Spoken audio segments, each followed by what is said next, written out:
The corridors of Luthuli House have never been this tense. As whispers of discontent ripple through the African National Congress, ANC, President Cyril Ramaphosa finds himself fighting a political battle not in public rallies or parliament, but in the secrecy of closed-door meetings. With the 2026 national elections approaching, the president once hailed as the face of reform and renewal now faces one of the most critical tests of his career, convincing a divided ANC to stand behind him for another presidential run. According to insiders, a series of discreet gatherings have taken place over the past few weeks, some in hotel boardrooms, others in private residences where Ramaphosa has personally appealed to senior party officials, provincial leaders, and influential veterans. His message was clear yet tinged with urgency: unity is the only path to survival, and his continued leadership is the key to preserving it.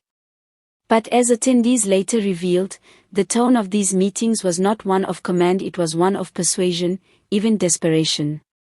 Behind closed doors, Ramaphosa is said to have acknowledged the ANC's declining support and the frustration among its members.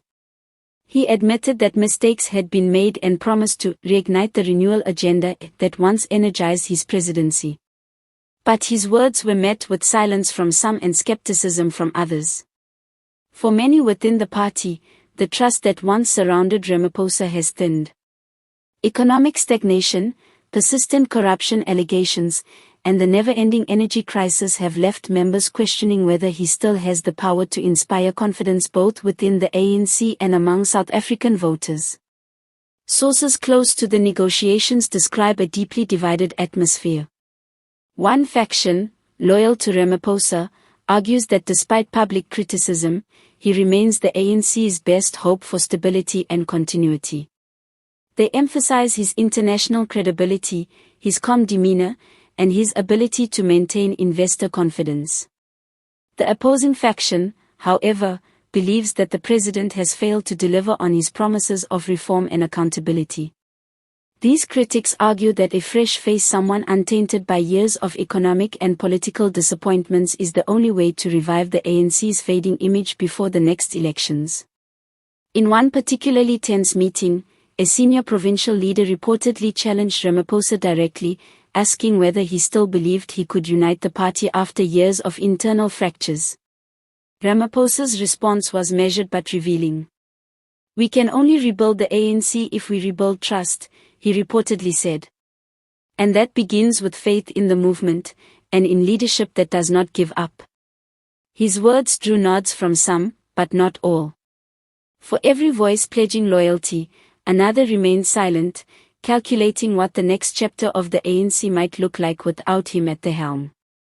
Observers say the stakes could not be higher. The ANC's internal nomination process for the 2026 elections is expected to be fiercely contested. Several prominent figures are rumored to be positioning themselves quietly, waiting for any sign that Ramaphosa's grip is slipping. This internal tug-of-war has already started shaping alliances and fueling speculation across the country about who might emerge as the next power broker within South Africa's oldest political party. Meanwhile, Ramaphosa's allies insist that he remains confident and focused, despite the mounting pressure. They portray him as a leader determined to complete what he started, restoring the ANC's moral integrity and steering the nation toward economic recovery. Yet, even among his supporters, there's a growing awareness that the coming months could define not just Ramaphosa's political legacy but the future of the ANC itself. For a man who once entered office promising a new dawn, Ramaphosa now finds himself fighting to keep the lights on both literally and politically.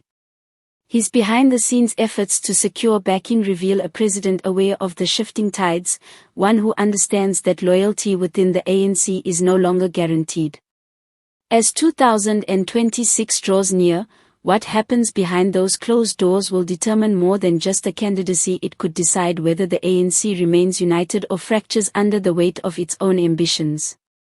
One thing is certain, Ramaphosa's struggle for political survival has begun, and this time, it's not the opposition he fears, it's his own party.